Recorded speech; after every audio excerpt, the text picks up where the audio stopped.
आज मैं तुम्हें एवेंजर्स डूम्सडे का रियल ओपनिंग सीन बताने जा रहा हूँ विद प्रूफ। वीडियो बहुत इंपॉर्टेंट एंड मजेदार है, सो कोई भी पार्ट इसका स्किप मत करना। सो अपनी one of the last videos में मैंने तुम्हें बताया था कि कैसे क्रिस इवांस एवेंजर्स डूम्सडे में रिटर्न मारने वाले हैं। इवन उनके पार्ट की शूटिंग भी अब शायद पूरी हो चुकी है, बट इसमें एक डाउट था कि क्या क्रिस इवांस ओजी कैप्टन बनकर आएंगे या फिर कोई इविल कैप वेरिएंट बनकर आएंगे लाइक कैप्टन हाइड्रा और नोमैड। तो फाइनली इसका कंफर्म आंसर अब आ चुका है and let me tell you कि डॉक्टर डूम अर्थ 616 के अपने ओजी कैप यानी स्टीव रॉजर्स को मारना चाहता है। क्या रीजन है इसका, क्यों वो स्टीव को टारगेट कर रहा है और स्टीव ने एंड गेम में ऐसी कौन सी गलती कर दी जिसकी वजह से अब लोकी भी मल्टीवर्स को बचा नहीं सकता। सो एवेंजर्स डूम्सडे की कहानी सीधे सीधे कनेक्ट होती है एवेंजर्स एंड गेम की एंडिंग से, जब ओजी कैप्टन अमेरिका इन्फिनिटी स्टोन्स को लेकर टाइम ट्रैवल करके उन्हें उनके रेस्पेक्टिव प्लेसेस पर रखने गया था। उस टाइम स्मार्ट हल्क और एंटमैन इवन टोनी स्टार्क जिन्होंने टाइम ट्रैवल पर काफी रिसर्च कर रखी थी, उन्हें ये तो पता था कि टाइम ट्रैवल कैसे करना है और पास्ट में किसी एग्जैक्ट पॉइंट ऑफ टाइम पर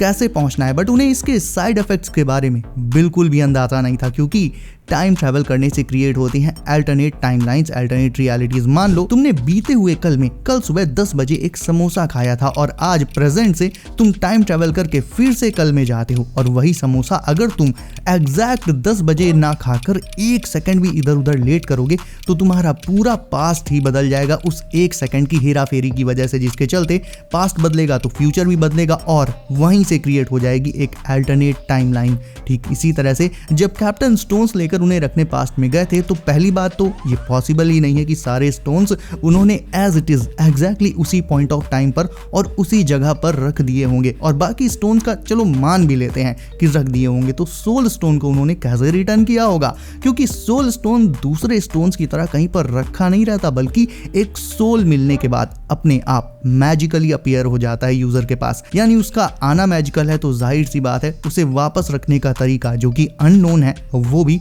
बहुत ज्यादा कॉम्प्लिकेटेड एंड मैजिकल ही होगा। और उसके भी बाद चलो मान लिया कि कैप्टन ने समहाउ सारे स्टोन्स उनके प्लेसेस पर एग्जैक्टली सही टाइम पर सही जगह पर रख दिए होंगे, ऑल्दो ये है तो इम्पॉसिबल, बट चलो मान लिया, तो भी लास्ट में उन्होंने एक कलाकारी तो की ही थी जिसके चलते सब गड़बड़ हो गई एमसीयू में। कैप्टन को स्टोन्स रखने के बाद एक पत्ता भी नहीं हिलाना था और वापस आ जाना था, क्योंकि अगेन जैसा कि मैंने तुम्हें ऊपर एग्जांपल दिया कि अगर तुम पास्ट में जाकर 1 सेकंड का जरा सा भी कोई हेर फेर करते हो तो उसके चलते आने वाला पूरा फ्यूचर ही बदल जाता है और इससे बन जाती है एक अल्टरनेट टाइमलाइन, एक अल्टरनेट रियलिटी। सो अगर मान भी लें कि कैप्टन ने सारे स्टोन्स उनके प्लेसेस पर सही टाइम पर सही जगह पर रख भी दिए होंगे, तो भी एक जो सबसे बड़ी गड़बड़ उन्होंने की थी वो थी पेगी के साथ जाकर 1-2 सेकंड्स नहीं बल्कि कई साल इवन डेकेड्स गुजारना। वो पास्ट में गए, पेगी के साथ जाने कितने ही साल गुजारे, उससे शादी करी, खूब मौज मारी साथ में, और आखिर में जब बुढ़ा गए और शील्ड उठाने में हाथ कांपने लगे तो फिर आ गए वापस से अपनी उसी रियलिटी में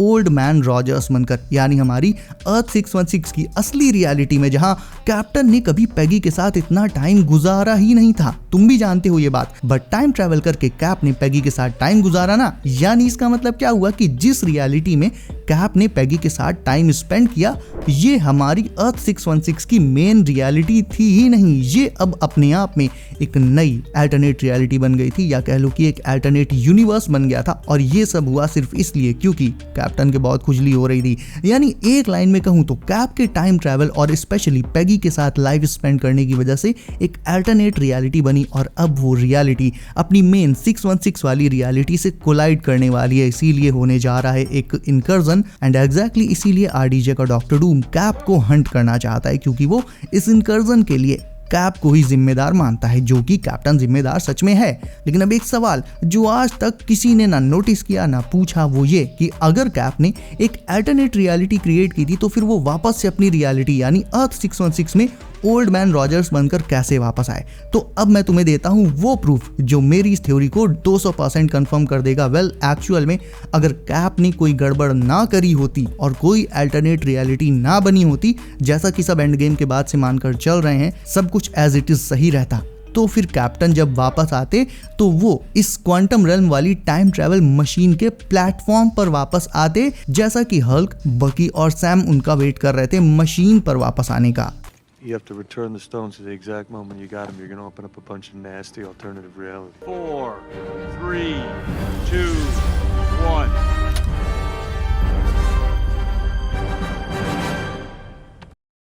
याद करो जब एवेंजर्स ने टाइम ट्रैवल किया था तो वो इसी मशीन से पास्ट में गए थे और इसी में वापस भी आए थे, यानी ये मशीन ये टाइम ट्रैवल का गेटवे है। बट एंड में जब कैप्टन इस मशीन पर वापस नहीं आए, जिससे ब्रूस, बक्की और सैम तीनों थोड़ा सा वरीड हो गए और बाद में उन्होंने देखा कि स्टीव अलग से दूर एक बेंच पर बैठा हुआ है। ये लिटरली इस बात का प्रूफ है कि स्टीव ने गड़बड़ की थी पास्ट में और इसी वजह से वो मशीन पर वापस नहीं आया जैसा कि तय हुआ था, और उसकी इसी गड़बड़ की वजह से अब इनकर्जन हो चुका है, जिससे मल्टीवर्स अब अपने खात्मे की तरफ एक और कदम आगे बढ़ गया है। एंशिएंट वन ने हल्क को ये समझाने की बहुत कोशिश करी थी कि अगर स्टोन को रियलिटी से निकाल दोगे तो अल्टरनेट टाइमलाइन बन जाएगी, लेकिन ब्रूस टकली के सामने कूल बनने के चक्कर में उसको पहाड़ा पढ़ाने लगा कि स्टोन वापस रखेंगे तो सब पहले जैसा हो जाएगा। ये सिर्फ एक थ्योरी थी, एक्चुअल में टाइम ट्रैवल और इनकर्जन इन सब का पूरा नॉलेज ब्रूस को भी नहीं था और इस मोटी बुद्धि ने ये नहीं सोचा कि स्टोन को वापस उसी पॉइंट ऑफ टाइम पर एग्जैक्टली उसी जगह रखना होगा, ना एक सेकंड इधर ना उधर, जो कि प्रैक्टिकल एस्पेक्ट से देखो तो इम्पॉसिबल ही है।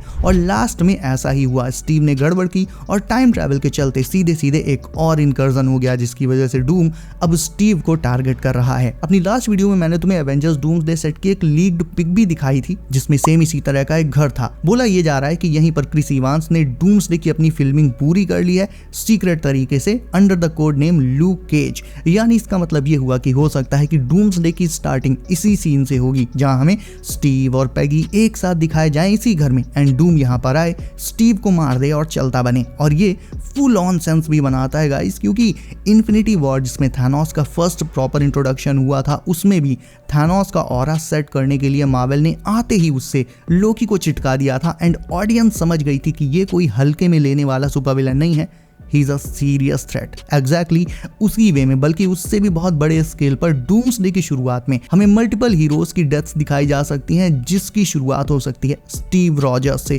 क्योंकि डूम मल्टीवर्स में उन पॉइंट्स और लोगों को टारगेट कर रहा होगा जो इनकर्जन्स के लिए जिम्मेदार होंगे और ढूंढ ढूंढ कर उन्हें खत्म कर रहा होगा ताकि इनकर्जन्स ना हो और मल्टीवर्स को बचाया जा सके। इसीलिए वो पहले स्टीव को मारेगा एंड बाद में दूसरे कुछ हीरोज को, मे बी एक्समैन के यूनिवर्स यानी अर्थ 1005 में भी वो मोनिका पर अटैक करने गया होगा, क्योंकि मोनिका भी इस टाइम एक्समैन की अर्थ 1005 में है और मोनिका के वहां जाने की ही वजह से एक और इनकर्जन डेफिनेटली हुआ होगा। सो डूम उसे ही ठिकाने लगाने वहां गया होगा, बट वहां उसे मिल गया एक्समैन और वो उनसे टकरा गया और ये बैटल फिर डूम वर्सेस एक्समैन बन गया। जैसी कि लीक्स निकल कर आई थी कि डूम सेंटिनल्स के थ्रू एक्समैन पर अटैक कर रहा है, तो हो सकता है उसका प्राइमरी टारगेट एक्समैन कभी रहे ही ना हो, वहां पर वो मोनिका को ठिकाने लगाने गया हो, क्योंकि वो इनकर्जन के लिए जिम्मेदार है। और इन सारे हीरोज जिन्होंने इनकर्जन्स कराए हैं, इन्हें खत्म करने के बाद डूम को लगेगा कि मल्टीवर्स स्टेबल हो गया, बट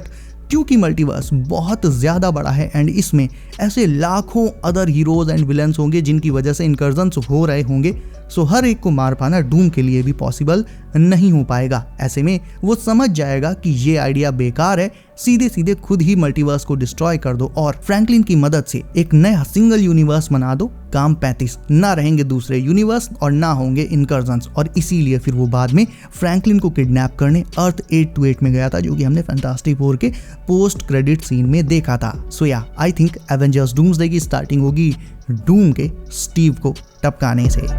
सो अब तुम्हारा कोई सवाल हो या कुछ और चल रहा हो माइंड में, कोई भी बात हो, कमेंट करके मुझे अभी बताओ। इसके अलावा वीडियो अच्छी लगी हो, थ्योरी अच्छी लगी हो तो उसे लाइक करके चैनल को कर लो सब, नोटिफिकेशन कॉल पर डालना मत भूलना, ताकि आने वाली नई MCU leaks and updates and theories तुम्हें मिले सबसे पहले हमेशा। सो गाइस बी सेफ, अपना ख्याल रखिए आप। मेरा नाम है Himanshu and as always I will see you in next one.